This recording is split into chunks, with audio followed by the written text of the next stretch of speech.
What's in the box?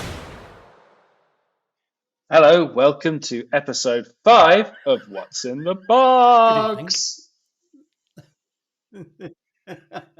Detective. Wrong film, bud. But continue. I know. Yeah, I'm excited for this week. This is a rewatch that I have really grabbed by the horns. It's fantastic. I'm really excited. Panic Room. What are we watching this week? I think there should be more emphasis on the word Yes. panic. Panic Room. I think that'd be more how I'd take it. You know, with claustrophobia, you ain't getting me in there. Yeah. But before we start, I just wanted to get us rolling with just like one minor gripe about this film. I wanted to get the gripe out of the way first. And then we can move on to the very, very, very positive conversation about it. And my gripe is really the how overt the product placement is in that film. Because I think it's a Sony Columbia picture. And Sony is everywhere. Now, obviously, as we know, this podcast would not bow to the knees of cheap commercialism by advertising products or having products placed near us while we were doing the podcast at all. So, no, I am totally against product placement in films. Thank you for the gripe. Very, very well said. Yeah, it is crazy. Everything's got Sony splattered all over it. As of these headphones, which are wonderful. Thank you, Sony, for these wonderful XM5 headphones. That you pay for yourself. Or did I? Right. So, Panic Room is the story of a mum and daughter moving into a new house because the marriage has broken down. Daddy has gone off with a young harlot. And Mummy is now trying to find somewhere new. They are New Yorkers through and through, and settle upon the house that I would think I would do some serious time for that house. That is an absolutely gorgeous house. So it's a brownstone on 94th Street, so just above the Natural History Museum by Central Park. Absolutely gorgeous house. And what transpires on the first evening while they're there, where 3 ne'er-do-wells come a-knocking. So what did you think of the opening titles? Because we like Fincher's titles, don't we? Oh, this is the best. This is a most copied version of his intro titles, because after this came out, I think there was a great number of copycats that went out there to do it. But it sets up from the start of being, you're on the edge. It's not right, but the sweeping vistas of the city, focusing on buildings and the angle that the camera set at with the fonts of the titles against the buildings and the lighting's superb. And Howard Shore's score for this, which he won awards for, it just gets you straight away. You're on the edge. Something's not quite right here. But again, it's a grandiose score. And from the start, and when I was watching it earlier, I texted you again. It's Hitchcock. Yeah. It's Alfred Hitchcock. It's a Hitchcock film with a Bernard Herrmann score. Fincher does Hitchcock through and through. I think one thing I noted about the score, it starts off fairly reminiscent of Seven, but then it breaks into that almost like 50s newsboy ding ding ding ding ding ding ding ding, like that, which I just love the way that changes. But that that's straight out of Seven. Oh, it's completely out of Seven, but you're right. It's got that which is that sort of Bernstein New York sound, which is it harks back to that. So you're in the Big Apple, you're in the city where it's fast paced and it's hey. But then you've got that undercurrent of that Seven, the Seven doom throne. It's funny for two musos comes we're both sitting here going, you know, I've got God knows how many instruments to the side of me, and the same at your end, and we're going. It's in the bit of the music it goes, and we're doing flappy hand gestures with it like we're on a piano. Maybe I'm not doing Liberace, but with that hoodie on, maybe you are. Sorry, I had to do that. No, you get right at the beginning of the film and right at the end of the film, it's bookended by exterior shots where Jodie Foster and a daughter and a friend at the beginning of the film, and at the end of the film, Jodie Foster and her daughter, the two proper exterior location shots. Everything else happens in the confines of the house. And for me, the first character that we're properly introduced to is the house. Yeah, because when Jodie Foster and her daughter and the friend meet the realtor, I think or estate agent, they're not fleshed out in any way, shape, form, or fashion. They're just four people entering a house, and we hear this beautiful description of the house, and everyone's like, oh, everyone's fawning over it, apart from the kid that's, you know, skateboarding in the house or whatever it's doing, rollerblading. So yeah, I think that's really clever that he sets up the house before he sets up the people. Yeah, gives it the essence of the main character of the film, doesn't it? When I researched a little bit, I found it funny that Fincher didn't want it at the timing it came out, didn't want it sort of referred to in the similar vein of Home Alone, because you've got that house invasion. But one thing that did strike me is it reminded me of the Home, a sort of more done up version of the Home in Home Alone 2, which is in New York.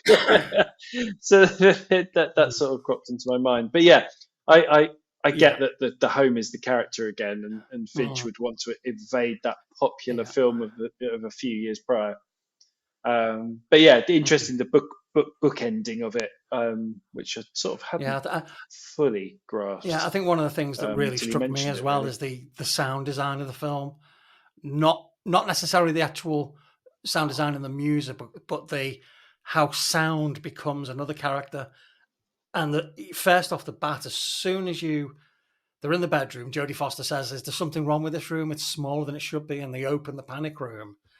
The tonal shift, the lack of reverb, the flattening of the voices as soon as they step in the panic room is just brilliant. You know, yeah. But so many films and so many TV shows wouldn't have done that, because it makes the voices less interesting, less prominent. But that just really grabbed me. That, you know, I don't know, it's only a small audio trick, but it adds to the sense of space going. It adds to the yeah. It makes you feel claustrophobic. You're in a tight space. There's people talking to you, but it's because there's dead air. You're in that moment. There's nowhere else to be. You can't escape. You're in a panic room. It's clever. One thing we should mention here is that this film was shot chronologically because Jodie Foster was pregnant. Yes. So as you go through the film, you get fewer and fewer shots of Jodie Foster from the neck down to the point where, you know, at the end of the film, and they're doing that final external shot, she's got the kid lying across her. Well, they had to read that. That was interesting. When I was reading up about it, that was a reshoot. The ending was a reshoot after she'd had the baby. Yeah. They had to go back and redo it because of certain reasons. Didn't allude to what. But it's to go on about Jodie Foster now is that she wasn't the first choice. And she had a week to prepare for that role. The actress had shot 3 weeks worth of footage. Oh. Mm-hmm. And of the girlfriend. Is a voice on the phone. Yeah. Of the girlfriend of Jodie Foster's ex-husband. Did a knee in Moulin Rouge, was it? Sustained a knee injury in Moulin Rouge. I think you're right. Yeah. Probably would be that, wouldn't it? And it would have been a completely different film. Well, yeah. Interestingly, I read up again that her character was going to be different from Jodie Foster's in that she's going to be Yeah. obviously a high worth net individual, but Mm. of that lavish lifestyle. So it's going to be a more, I don't know how you put it, but not as assertive and confident. And I don't want to use the word girl power, but that's the one that I read in the So reviews Nicole of the Kidman time would have that I been, was reading would because she it be was more confident and more, she would have been less? no more of a All socialite. right. Yeah, more of a socialite. So would have been not. I don't think would have been as great a character as I said to you before we started the podcast. Is I think it would have been a very different film, and I don't No, think it would have I been a agree. good I film. don't think, for all the good work that Nicole Kidman's done, I don't think she's in the same caliber as Jodie Foster. I don't think her acting range, Jodie Foster goes through a lot in this film, both physically and emotionally, and she's one of these actresses that can put a lot of that on her face. If you think back to Silence of the Lambs and the autopsy scene, a lot of that horror is just writ on her face and on the movement of her eyes. And I think she does the same in Panic Room. I don't think Nicole Kidman's got that range. I think we Yeah. would have had a bit more eye widening and gasping. Yeah, or 33 divided by 357, something like that. That kind of acting, smell the fart acting, they call it. Yeah. And I don't. All right, Joey. I don't think the mother-daughter synergy is not the right word, but it looked Yeah, I right think it looked as right on as it could be screen. because I don't, even now, I don't rate Kirsten Stewart as an actor. And I don't No, like going after. Whoa! I'll stop that sentence before I go any further with that. I don't like being overly critical of child actors. Um, I don't know what you're laughing for, you silly old man. Because being a child actor, it must be very, very difficult. You're just going to giggle away, aren't you? It must be very difficult. So I don't like to be overly critical of them, but she is incredibly flat. but separate, separate it from her later. I think in this it worked to the favour of the film. Yeah. And I think played to the favour of that relationship because it's that starting to become angsty teenager, I can get separated that. parents, Yeah. also has a medical condition. So I think she actually played that role well, and I think having her and Jodie Foster, who do sort of look alike in that film quite a lot. Yeah. There's a very big similarity, and also in temperament, in mannerisms, etc. I think that was a great mother-daughter combo. I wonder when Kirsten Stewart will actually stop using that acting technique, because everything I've seen her in since, she's done exactly the same amount of range. Sorry, Kirsten Stewart. No, not sorry, Kirsten Stewart. You get paid a lot of money to entertain us and fail miserably most of the time. So they're in the house. We've got the mum, we've got the daughter, the realtor, the friend disappear. Their belongings are moved in, and then we have the three ne'er-do-wells. And in the actual tradition of this podcast, I didn't introduce us at the beginning. So I am $22 million in bearer bonds. And opposite me is Jared Leto's white boy cornrows. I was wondering when that was going to make an appearance in this podcast. Oh, it's awful, but it's so we've got spot on for the we've film. Got these three people who are led by Jared Leto, who is a relative of the previous owner of the house, who had passed away. Then we've got Forrest Whitaker, who plays the tech guy. He actually works for the alarm company that supports the house. And then we've got Raoul, who is played by Dwight Yoakam, the country singer. And I've got to confess, when I first saw that, when I saw coming soon to a theatre near you, Panic Room, David Fincher, Jodie Foster, Jared Leto, Forrest Whitaker, Dwight Yoakam. What? Oh, But give him his due. He gives one hell of a performance. He is brilliant. He really does. Yeah, I think Jared Leto is. I don't know. It's a funny performance by him because he doesn't really have a lot to do in the film.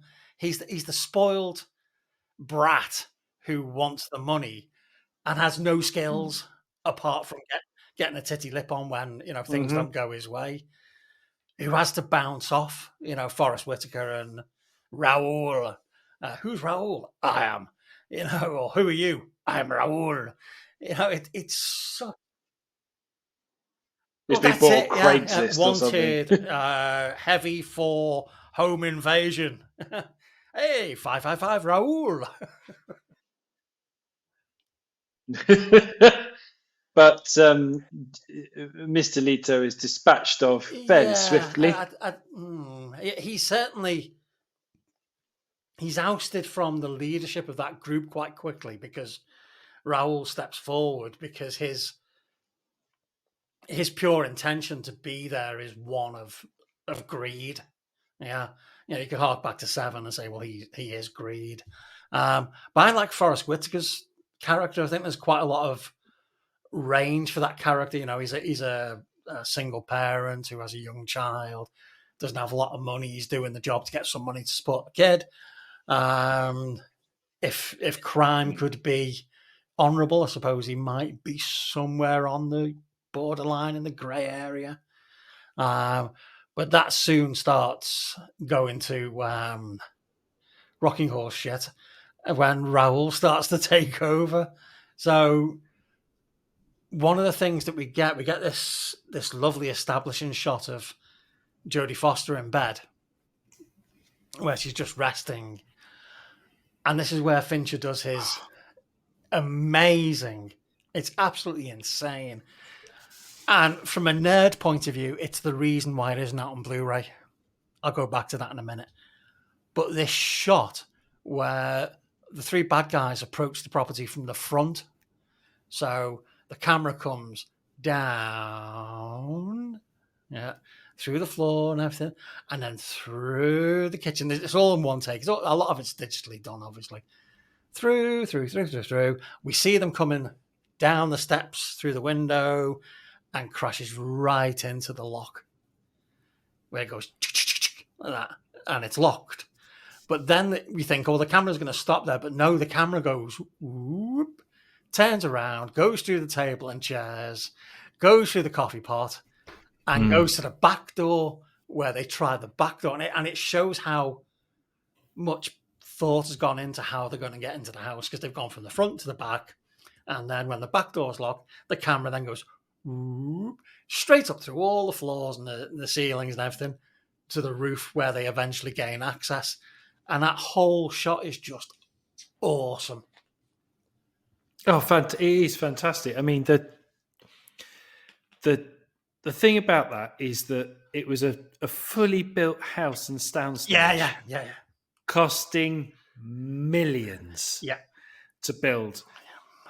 And the amount of takes David Fincher requested for everything was phenomenal. I mean, it's directing to the minutiae, which is it ends up as a fantastic visual. I mean, other parts of the visuals, like you say, is that tracking shot that looks like one take, but is several hundred. Oh yeah, have to be stitched together. Yeah, and the CGI that's put to go through the coffee pot, which is that shot going through the coffee pot handle, I think is one of the most copied filming techniques, even to this day. Yeah, I saw it in an advert recently. You can see that tracking shot. Yeah. But yeah, the one shot that got me, which is like that, is slightly later on, where Jodie Foster and daughter going down in the lift. Yeah. Just after this, and Jared Leto's smack arms on it, trying to pull with the door, and you've got the split screen shot of the elevator going down. Yeah. And Jared Leto's stationary on that floor. Yeah. absolutely phenomenal. Beautifully done shot. How incredibly Hitchcockian of him. And we do get the actual up the stairs shot at the skylight as well, which is obviously Hitchcock again. So these guys. That's why a number of critics say it resembles Rear Window by Hitchcock. Yeah, and it really does. And there's one point when I was watching it today, with that in mind, looking at the external of the house. The brickwork, etc., is very much like that in Rear Window. So there are sort of possibly unintentional echoes to Hitchcock. And I would say a number of doffing the cap to Hitchcock in Fincher's approach. Yeah, it's like grey advertising, isn't it? You know, there is a Kit Kat, and then you go to Aldi, and it's called Cat Kit. And it's very similar colours. So as you walk along, you go, "Oh, that's Kit Kat," and you just put it in your basket. And the breeding familiarity by having certain similarities between the shot and stars. The reason the film was shot chronologically was because it was on a soundstage, and as the condition of the house deteriorates in certain parts, that has to be done in that order. So Jodie Foster wakes up when she hears the noise of the guys getting in, and her and daughter, minus mobile phone and minus medicine, shoot into the panic room and close the door. Now that these three guys they're of moderate IQ, I'd say. Yeah, I think moderate IQ is reasonable to say because they don't. I think. Well, I'd counteract that. I think one has an IQ. Well, that would have to be Forrest Whitaker because he is. Yeah. But I think his IQ most probably compensates for the lack of IQ from the other two, because Jared Leto is very, very. He's driven by his emotions. He's bouncing from one thing to another. He's a drugged up rich boy. Yeah, that's what it is. Yeah. Who with the braids, the cornrows, cornfields in his hair is another thing of white appropriation, and it's just that falls into that kind of character at that time. Totally. It's very much a bookmark to that. So they're in the panic room, and these guys have really no idea what to do at this point. You know, how do we get in? And they're banging on the door, and you're like, "What are you doing, dudes?" So what ensues now then is that for a good, maybe up to an hour, we have this: how do I get in? How do we get out? Game going on, where you've got Jodie Foster and the kid trying to contact the authorities or trying to get some help so they can get out, whereas the bad guys are going, "We've got to get in because we want the money," which we know is in there. And it's an interesting shot. Sleeping neighbor. Yeah, who's that? Andrew Kevin Walker. So that's the guy that wrote Seven. Exactly. Did some polish on the Game. Most probably did some polish on Panic Room as well. You know. Well, have you read what Mr. Coet was paid for the script? No, go on. $4 million. $4 million. 4 million, and Mr. Coet is he was screenwriter for Jurassic Park, the Indiana Jones films, etc. He's got a very good resume, but he came up with that script after watching a TV documentary about panic rooms being stored in New York houses because of a spate of thefts, and he wrote the whole thing, and he got paid $4 million to be bought, and actually. Very little was changed. There were some little pieces of dialogue change, but that's unheard of for a script. I've not seen any input that Andrew Kevin Walker had any sort of finesse of the script. Right, okay. I think it's just that script was pretty much bought and sold and put on screen as seen, with some minor little dialogue changes. That's $4 million. So 10% of the budget went on the script. Yes. Which is just bananas.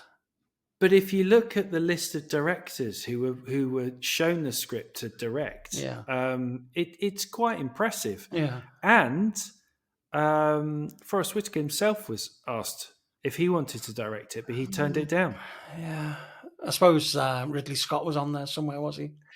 He was the first, I believe, to be touted to direct. Yeah, I could see a version of it by him. Late 90s, early 2000 directors. Tony Scott. Now that would have been Ridley Scott's brother. That would have been an interesting take on it, because he did some bloody good films. It would have been a lot of lens flare and a lot of blood.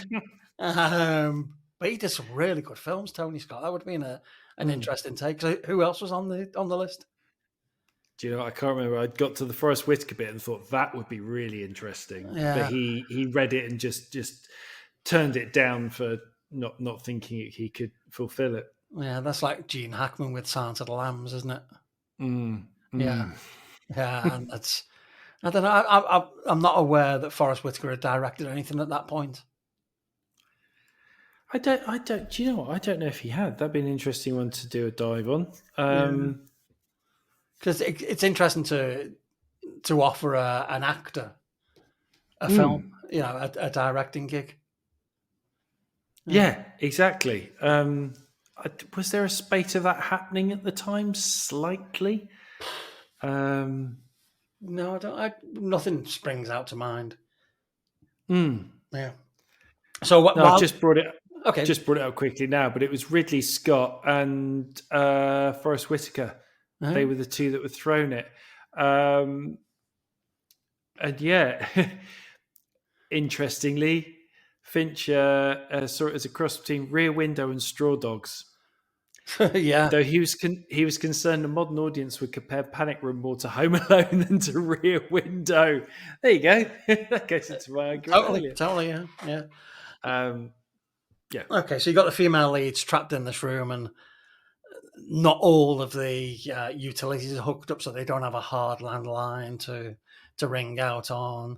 They don't have a mobile phone. They try Morse code through a drain pipe to Andrew Kevin Walker, while the other numpties are trying, knocking through the ceiling underneath to find out that there's 3 feet of steel or concrete, whichever one it is, between them. And it all starts to go a little bit pear-shaped when... No, it's actually the gas before the kid starts getting ill, isn't it? It is, yes. Yeah, which is a really good scene. So Forrest Whitaker has this idea of feeding gas into there from a Caligas bottle, if everyone's old enough to remember what one of those is, and starts to fill the panic room with gas. Jodie Foster catches on and puts her arm inside the vent with a lighter to ignite the gas, really just to kind of to try and stop these guys from doing it. But it results in this amazing overflash of flame, which strangely Caligas, or I suppose it's butane, isn't it, is heavier than air, so would be at the bottom. So when they have that big fire monster at the top of the panic room, not technically correct, but it's the blowout from the vent which catches Jared Leto and gives him some fairly unpleasant burns on his face, which is, everyone's rooting for him to actually lose his hair at this point, because his cornrows are becoming a character of their own. It's a bit like when Monica had cornrows. It's exactly that. Every time he turns his head, they're way. But I think that's where the film turns from a really thoughtful cat and mouse to I don't want to say Tom and Jerry, but it's the only thing I could think of, because this is where the violence and the physical damage starts to be inflicted upon people. You've got Jared Leto, who just has a complete wig out at that point. He just has a complete meltdown. I wish he'd have his wig off. Well, we can, but hope they never do a sequel and bring him back. So you've got him having a complete wig off, which results in him trying to leave the house. And a bit of first time I saw it, I think I jumped a little bit, Because what happens as he opens the front door? Oh gosh, I can't remember now. I watched it half an hour ago. All right, Raoul shoots him in the head. Oh yes. And there's this amazing piece of gymnastics as the bullet hits him in the head, where he does this almost like a crouching tiger, hidden dragon roll. Yeah. Yeah. But the thing that made me laugh is that you get this quite graphic shot of Jared Leto's face with a hole in the head, and Raoul starts to posture over the body, and he shoots him again. You're like, dude, big hole in his head. He ain't doing nothing. It's a bit like in Seven, unless he's learned how to breathe through spaghetti, this guy's dead. But that's the bit that's well, it doesn't obviously slightly unnerve you, but it makes you more nervous as Raoul's character because he's done it. Yeah. But now he's cocksuring about it. Oh yeah. And he's putting the bullets in to just say, I'm the fucking man. Yeah, I am the like boss. A full stop. It's like that exclamation point. Don't doubt me. I am Raoul. Yeah. I'm here and I will do it. And that's exactly what he does. So as they're having their little escapades downstairs, their moment, Jodie Foster gets out of the panic room, grabs her phone, a mobile phone from the bedside table, scoots back into the panic room to find out that there's no signal, which I thought was quite ironic. Well, it shows the time again, doesn't it? We weren't all aware as we are now that you can't do that because you're not going to get a signal. Yeah. I mean, this is the time when before your mobile phone would go off, you knew it was about to ring because your PC speakers would go. We're doing it again. We're making noises. And why don't they do it now? It's got to be something to do with 5G bandwidth, or the chip in our head from 5G has tuned out. Dear Tim Cook. Yeah. I miss what? Did it. Please, can you bring it back in iOS 18? My speakers no longer make a noise. And whilst you're at it, nor does my modem. Oh, God, don't. This is... I think the statute of limitations are passed here. When Panic Room came out, it was very much the era of you'd buy a magazine, and on the magazine there'd be a CD, and on that CD would be an internet service provider setup program. So you'd get AOL, CompuServe, free serve, CompuServe, free serve, AOL. And I remember I had one of these magazines, and excuse me, I got AOL, and I had my first ever PC, and it was like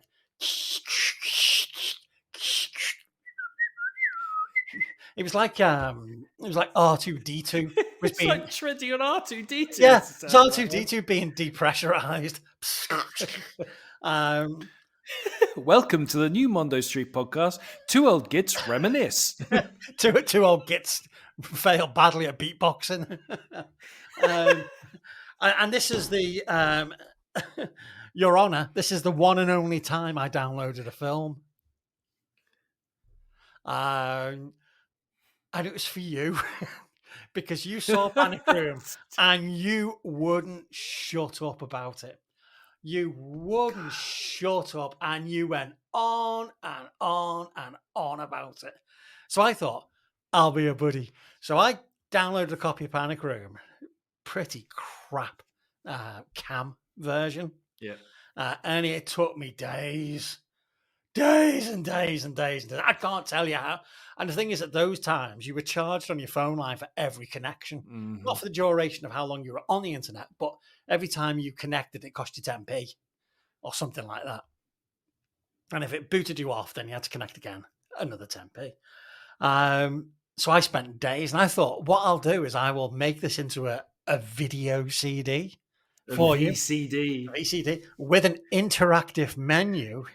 And I got hold of a piece of software which was... Oh, God. Yeah. I remember this now. It was oh, my goodness. It was a video CD authoring piece of software, but it was a time-limited demo.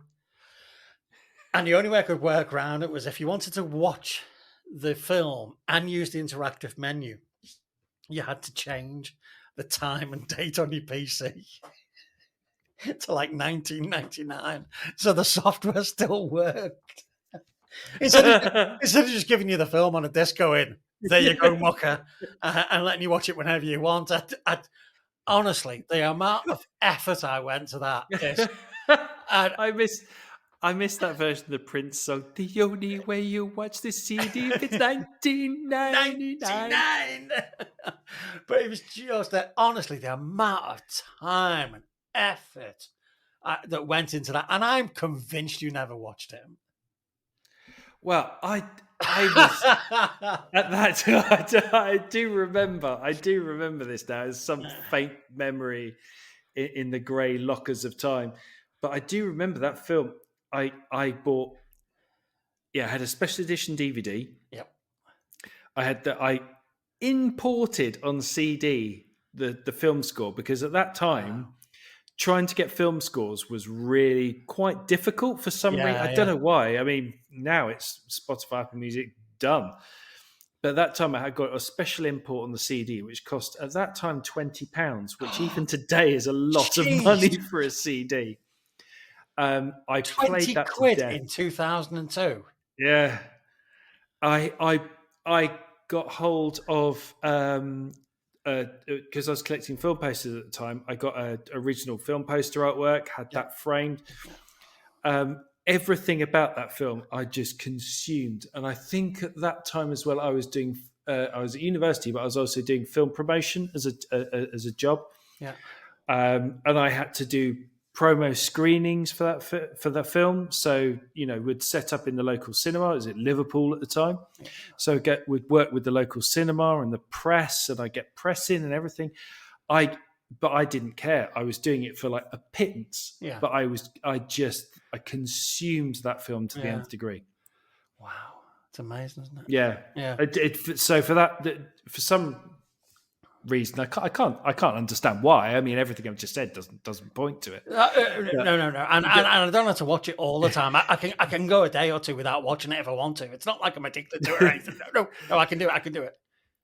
But I know I said in the last episode, Fight Club is just my favorite, and it really is. But this film is my favorite for a different reason. Yeah, but I just think it's just a masterclass in cinema. Yeah, quite frankly, from every touch point. Yeah, just rewinding a tiny bit. There's a beautiful shot when the Three Stooges first enter the house, and they're not quite sure if there is somebody in the house. They don't quite know yet, and it's a shot of the nightlight in the bathroom. Yes. Oh, that shot! I don't know why that makes me so happy, but it's just a beautifully constructed, framed shot, which gives you all the exposition you need. And all of the realization that this film has gone from a mummy and daughter move into a new house to an oh shit film in that single shot. It's just brilliant. It's Fincher trusting us again. Well, if we're going on single shots, tangents now, is the one that got me, and watching it again now, is when Jodie Foster's in bed early on again, and they've just got in the house. And as she lies down, and the camera turns with her. And the camera turns with her, and in the hallway outside in the light, out of focus, is the silhouette. I think it's Forrest Whitaker at that point. It's the silhouette of him just stood in the doorway. But it's the way the camera turns, and then as she shifts, it turns back. It's all done so slowly and like a little dance. But that the silhouette moving in. And then away, that's a chef's kiss. Yeah, that's a shot that Fincher and many, many other people have done since, but from an overhead point of view. So if you think about Zodiac, there's a scene where we're following the car from an aerial point of view, and as the car turns right, the whole camera turns right with the car. So it's almost as if the camera is fixed and turns in the direction that the car's turning in. So it's that kind of shot, but it's brilliant in Panic Room. And it's so brilliant that was the film poster. It was, yeah, absolutely. Absolutely. So there you go. Yeah, and that pretty much sums that up. So we've got the Three Stooges. We've got one dead. We've got Forrest Whitaker and Raoul. before Cornrow Boy dies, he makes a bit of a mistake about the true value of the money, how much is actually in the place, which gives the remaining two more desire to get in there and quicker. So we've got Jodie Foster and the kid in the panic room, and this is where it starts to turn south for the girl because her I think it is diabetes because she wears she wears a glucose monitor, and Jodie Foster's very careful when she's pouring the coke out for her. Yeah, the coke. Yeah, when she's pouring that out for her, she's very careful with how much she gives her. So her readings start to change, and that then puts more emphasis on Jodie Foster finding a way out, whilst the other two are trying to find a way in. So I only watched it last night, and my brain's gone as to how she goes out for the medicine, doesn't she? That's the bit where she goes out for the. No, it's not the bit where she goes out for the phone, is it? I only watched it a little bit ago. Yeah. But that is where it starts to turn south, and she has to go out for something, and then they get in. Yeah. She goes out for the medicine, but they get in. Yeah.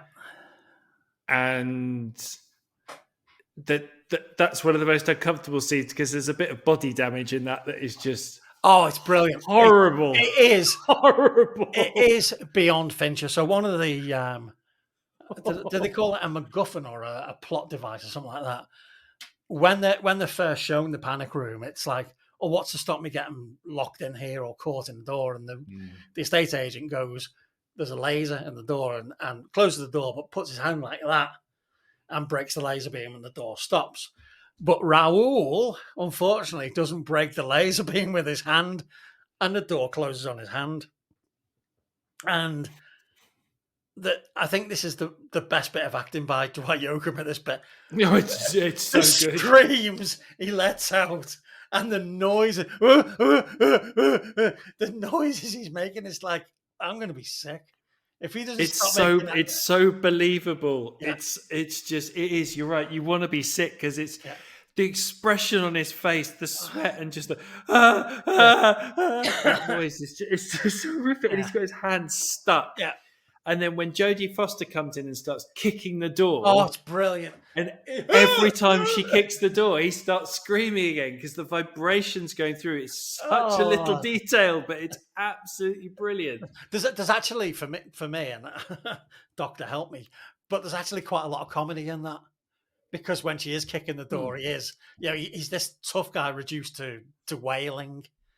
Granted, he's lost 3 of his fingers, but he's reduced to wailing. So whilst they're in the room with the girl, she's getting worse. They're breaking into the safe. The medicine is in there with her. Yeah. And because they've tried to contact the police and the dad, the police turn up at the house. And Jodie Foster has to go down and convince the police that there's nothing wrong. Well, before that, we do need to say that the dad had already turned up. We missed that. Right. Yeah, sorry. The dad had turned up prior to this, and Dwight Yoakam gives him quite a pasting, which again is uncomfortable because you see the dynamic shift with Raoul becoming seriously alpha of everything, and with the nozzle, the silencer at Forrest Whitaker, and Forrest Whitaker's trying to pull Raoul back, but is really struggling, and that's when you know it's really gone south. And then you've got the going up to the panic room and everything there. So when Jodie Foster comes down, when the police arrive, after she gets rid of them, she sees that before that, she sees the husband's there and is trying to talk to him, and he's beaten within 7 shades of hell. I actually thought Raoul had thought he turned up for Fight Club. It was a proper beating. And the thing is, the way David Fincher deals with violence is so realistic. It really is just uncomfortable watch. It really is an uncomfortable watch. I think the thing with Fincher and violence is that it's very personal, And it's one of those things that if you ever witness something like that, you don't want to look, but you do. Yeah. So, and I think what Fincher does is he holds his gaze on it because he knows if it was real life and you were there, you would look at it. But also he does it in a realistic way, like we spoke about with Fight Club. Is that first fight in Fight Club is a real fight. It's not like every Hollywood movie. It's full of fumbles and it's just a mess. And the violence that he shows is necessary for the narrative, but it's shown in such a way that it is not ultra violence, which is another ballpark altogether, and I don't agree. I don't like that on cinema, but it's done in such a way that it's real. Yeah, you believe it, and that's what makes it an uncomfortable watch because it's humanistic, and that in its own essence is horrible to watch. Yeah, and that's the thing which, as you've already said, it elevates Raoul into that alpha, and makes Forrest Whitaker more determined to try and complete the job and control the situation, which he isn't equipped for mentally or physically. But that's where you've already started to get Forrest Whitaker's character, and as a voyeur, you sympathise with his position. He's doing it because he needs the money for family, and that's the position he's in. Whereas Jared Leto is a rich boy that just wants more money. Fuck him. Yeah. Raoul is just a sociopath. Oh, he's doing it for shits and giggles, isn't he? Yeah, he's just horrible. So you just immediately dismiss him as just horrible. But Forrest Whitaker, there is that human element to him. Yeah. He doesn't want any part of the violence, which undoes towards the end, but he doesn't want any part of that violence. He is there to do something for his family, to get money, to care and support. Yeah. And that shows when he gives the medication to Kirsten Stewart's character. He's anti the violence the whole way through. He just wants to get in there, do the job, and get the hell out of there. Yeah, yeah. So that shift, but it's also that point is where we begin Act 3, the final. And for me, it's really beautifully done because you've got the girl being given the medicine inside. They've cracked the safe. They've realised they've hit pay dirt because there's $22 million of bearer bonds in there. Way more than they were told to be in there. Way more than Cornrow Boy knew was in there. So they have this new zest for exit. Now, Jodie Foster is at this point going around the house, disabling all the security cameras, opening doors, breaking mirrors, doing things to make their exit more difficult. She's got the gun at this point as well, hasn't she? Because the gun is dropped by Raoul when his fingers are trapped. Yeah, she is it that point she gives it to the husband who's sat in who she tapes into the chair and tapes it into his hand. Yeah. Because there's that little element where she's like, "You've got to do this. You've got to do." I can't. My arm's broken. Out. Yeah. I think they've broken my arm. Shut the fuck up and take the gun. Yeah. So she's pretty much starting to set things up to limit their route out of the house. We don't know at that point, and I don't think if you can ever know what a fictional character was thinking, I don't know if she knew what was actually going to be the payoff from there, because she's against two guys. So they come out of the panic room, they come down the stairs, and they're confronted by Daddy with the gun. And as they're standing there, you've got Forrest Whitaker standing there, and you've got Raoul, who's holding the gun to the Kirsten Stewart's head. Not the gun, he's just holding it, sorry. Daddy's got the gun. And Jodie Foster's actually in the lift, and she sneaks out the lift and pops Raoul on the head, which sends him over the banister, falling down several flights of stairs, okay? Now, this is where I expected Jodie Foster to look over the banister and go, "You guys give up, or you're thirsty for more?" Well, no, hang on. Didn't that happen because he's got the bit where he's got her on the floor? No, that's right at the end. She's. Oh, sorry, I've jumped ahead. Yeah. So he's gone down the stairs, and then there's a bit of a kerfuffle with Forrest Whitaker because the dad's still holding the gun, and Raoul starts coming back up the stairs. You know, you think he's fallen down several flights of stairs. You think the fucker's dead, but he's not. No, he's meant to come and go, Howie. Yeah. But I just Howie. Yeah. And he's sliding up the stairs in his blood. He's like osmosising up the stairs, if that's a word. And this is where we get. I'm more uncomfortable with the suggestion of the violence to come than the beating of the dad. Because what happens then is that you've got Forrest Whitaker's character is arguing with the dad, you know, don't shoot. But Raoul is intent on killing Jodie Foster. And at one point, he actually punches Kirsten Stewart and knocks a spark out, which I thought was pretty uncomfortable. But it's this Jodie Foster trying to get away, and you've got this slithering sociopath covered in blood. And there's one comedy moment we missed. When they leave the panic room, Raoul stops and picks his fingers up. God, yes, he does. I've totally forgotten that myself. Yes. Why? Why are you saving those? Why? They're not going to get sewn back on now, are they? No. DNA, evidence, fingerprints. You know? Yeah. Don't be a dick, mate. Your DNA's everywhere. There's claret everywhere. But the fact he goes, it's almost like one of those double takes. Oi. Fingers. Yeah. I was expecting some product placement for a clinic saying, we reattach digits. Or Kit Kat. Yeah, or Cat Kit. So you've got Jodie Foster trying to get away from her, and he's slithering across the floor. And there's this awful shot of him holding the sledgehammer above Jodie Foster's head. Yeah. About to bring it down on her head. And I think that suggestion of that next step of violence, to me, is worse than the beating that Daddy got. You know, but then, thankfully, the police come. Yeah. The bad guys are, they're incapacitated. Yeah. And then you get this wonderful shot right at the end where Forrest Whitaker is trying to climb over the wall to escape. Policeman goes, don't move or I'll fucking kill you. And he's, for some reason, he's trying to escape with his hand in his jacket on the bearer bonds. Yeah. So that when he says hands up, he does that. And the bearer bonds fly into the sky. And it's a bit like the Wizard of Oz when the Twister lands in the farm. All of the beautiful bearer bonds go like that. If you watch it, they're all going around perfectly symmetrical, like that. Yay!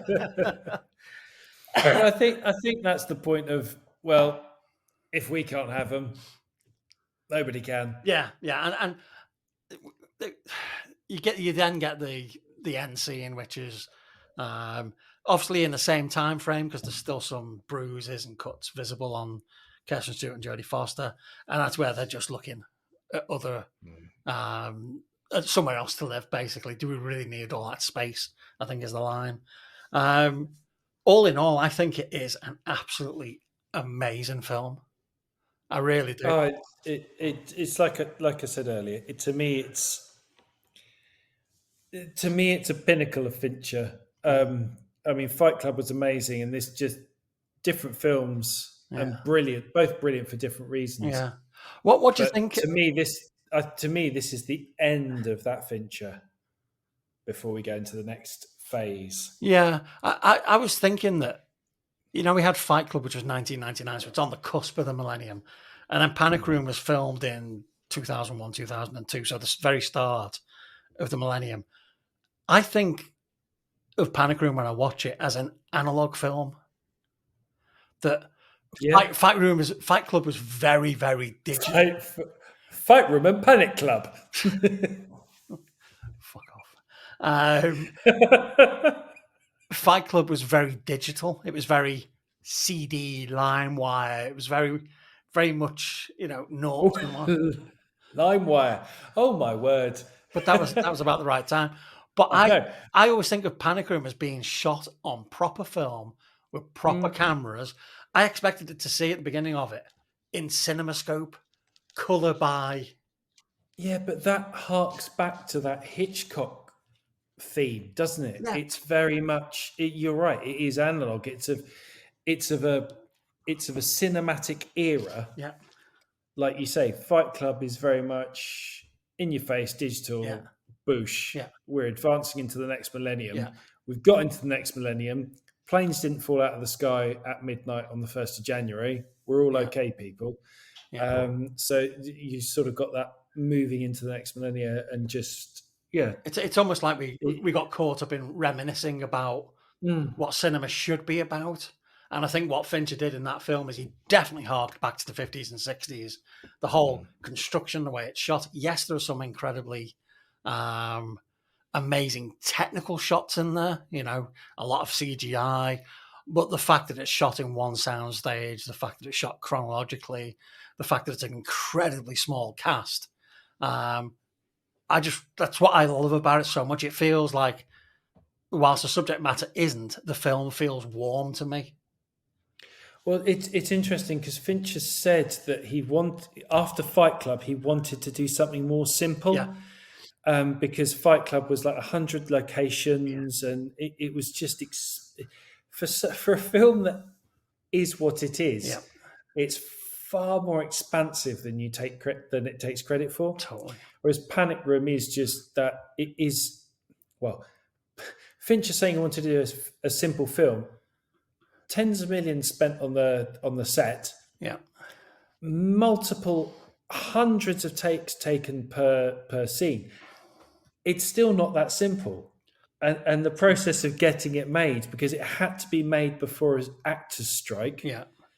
Otherwise, it would have been shelved and would never have been made. So there's all these time constraints, cast constraints. It's a film that's lucky it ever actually got made. I think. But yeah, I think you're right. It does feel way more analog than Fight Club. But saying that, some of the Fight Club CGI stuff with the IKEA furniture in the house remind the Panic Room scene where the camera goes through the coffee pot, etc. reminds me of that. So I think he's taken the learning of what the capabilities of CGI are, but put them into an analog world. And I think that's what makes it a great shot, because it looks and feels realistic. Yeah, he was responsible for pushing the use of CGI forward in in non-blockbuster films. Because no matter what film you watch now, there's CGI in it. Of course. No matter how much they tout, it's all practical effects, blah, blah, blah, blah, blah, rubbish. There's got to be some CGI in it. And Fincher's at the leading edge of introducing CGI into, quote, normal films, and using CGI in a way that it's not creating a monster or a spaceship, but it's enhancing the location or enhancing the way he can do a tracking shot, which would be physically impossible to do. So he's... And I also think there's some learnings from this film about pace and structure that echo in Mindhunter. Yeah. And House of Cards. And Zodiac. Definitely Zodiac. Yeah, of course, definitely Zodiac. But I mean, you can even see it in Mindhunter and in parts the first series of House of Cards. Yeah, it's almost as if when he was making Fight Club, he made a conscious decision to use up all the rest of that millennium's energy, which was about jump cuts and fast cuts and lack of focus and concentration, and use that all up in Fight Club. Yeah, it's funny. And then when he starts the new year, the new century, he's gone, let's go longer and slower and get more involved in the characters. And maybe that's why I fell in love with it, because Fight Club was that pure energy, fast cuts, and it's in your face all the way through. It's an exhausting film when you think about it, because it's 2 and something hours long, and it's quite exhausting to watch. Yeah. But Panic Room, you get into that lull of it, that heartbeat of it, and there are set pieces which jolt you out of it and right, you're back in it. Okay, right, I'm back in this. Oh my God, what's going to happen? Yeah. So yeah, I definitely think there is that. But the cut element is something I saw in the last bit I wanted to bring up. Is when you've had that whole thing, the police go in the house and you've got the typical Fincher made-up cops looking like Seven, rifles with torches on the end. Yeah. And you've got that bit. Forrest Whitaker does it. I saw it does a blend cut. It goes back sort of down to black, and then back up. In a modern film now, that would just cut. Oh yeah. And that would be it. Yeah. There would be no after bit of Kirsten Stewart and Jodie Foster on a park-based tour. It just cut. Yeah. Title's done. Yeah. There would be none of this nice, okay, we go down, slower pace. Yeah. It'd just be... Because it's about the story. It's not an event. Yeah. It's about the story. And if it wasn't an overly long film. It wasn't overly well received by the critics, I can tell you that. But at the box office, $48 million budget, 4 went to the writer, which is just obscene. 198 box office worldwide. So it's a 5-to-1 ratio on its budget, and I suspect it mostly did that again in DVD and home video sales. And the forums are alight with the 4K version that's meant to be coming out on Blu-ray. Yeah. So we'll be waiting for forever. Going back to those CGI shots, digital shots, the consensus thought is that because those shots were at the very beginning of, well, not the very beginning, but they were quite early in the CGI revolution, that upscaling those to 4K is going to take quite a lot of work.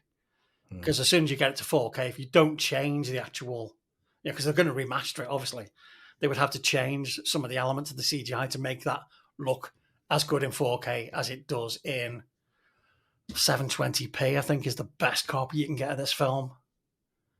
You might find a 1080i somewhere, but the fact it's not on Blu-ray, the fact that there's no 4K master of this is an absolute disgrace.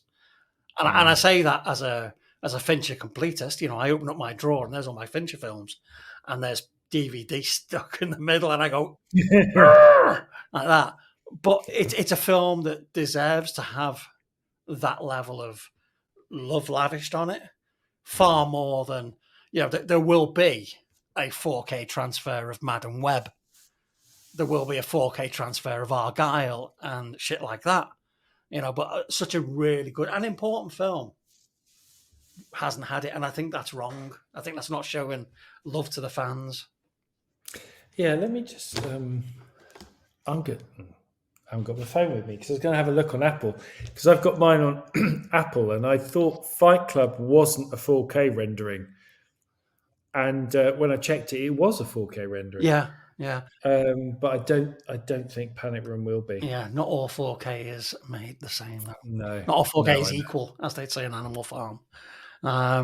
So yeah, I think we should round up there on Panic Room. I think we both agree it's a fantastic film, very entertaining, very, very well written, as always with Fincher, very, very well directed. The majority of the acting's okay. Jared Leto and Kirsten Stewart, you can go to the back of the class. Is there anything else you want to add about Panic Room? I just think it resonates with me because it's of a time of an era in my life that was great. Yeah. And I love that. I was heavily into cinema because of what I was studying for university, etc. But it will always, that and Fight Club will always hold a very special place in my cinematic heart. Yeah. For many, many reasons. And for it, Panic Room to me is the closing of a certain chapter in Fincher, and we're about to venture into a different but exciting chapter of Fincher. And it's quite a gap between Panic Room and the next one. It's 5 years. There's, I think, in the gap between Panic Room and our next film, which is Zodiac, he concentrated pretty much on going back to adverts and pop videos. Yeah, which is a... Well, the original for Dwight Yoakam was the lead singer of Tool, because Fincher was directing a music video for them at the time. So you're like, Oh, thankfully, he did go back to music videos because he started to work with 9 Inch Nails on videos at that point, which is to our benefit. Yeah. So So the next thing is to recommend a film with somebody from the last film we worked on to this film, and then find a film for us to watch. So in the last film, Jared Leto played Angel. Yeah. In this film, I'm going to cheat. Jared Leto played the guy with the cornrows. So Jared Leto, Dallas Buyers Club. I would seriously. He's in that. Okay, it's a bit of a cheat. He's in that. It's a bit of a cheat using him twice. But if you've not seen it, give it a go. Give it a go. Give it a go. Don't give it a go. Give it a go. Ooh, give it a go. What the hell is give it a go? It's like half of give it a Google. Right. Okay, so as is usual, these podcasts devolve into psychosis and laughter. So from me, it is always a pleasure to sit here because I am $22 million of bearer bonds. And from the Jared Leto's white boy cornrows, it's a goodbye from me. A goodbye from me. It's a goodbye from me. A toodaloo. Give it a go. Toodaloo, give it a go. Toodaloo, motherfucker. I turned into the Pink Panther. A bum. Toodaloo, give it a go. I thought you were doing Borat. That's how shit your accents are. She number one prostitute in all Kazakhstan. I thought you were doing Borat. That's a whole different film. What Dan does Borat? Yes, miss. Is it in? Not. Oh. God almighty. Give it a go. What's in the box? Who hasn't any idea? I don't know. This is supposed to be a serious podcast. Give it a go. Not. I will give it a go. Borat again. That is not Clouseau. That's Borat. It's not meant to be Clouseau. You said you'd gone into the Pink Panther. It's you said you'd slipped into the Pink Panther, and the police are at your door with the RSPCA.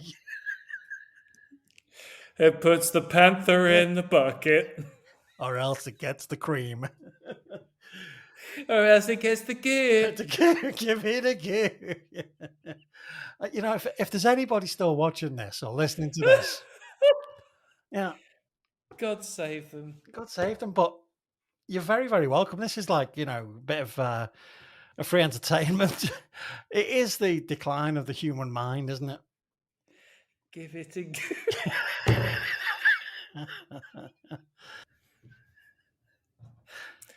We had a good run, Philip. We did. So from the $22 million worth of bearer bonds, thank you for listening. You are stars. We is in need of psychiatric help. From Jared Leto's cornrow hairstyle, it is. Good night. Thank you, Borat.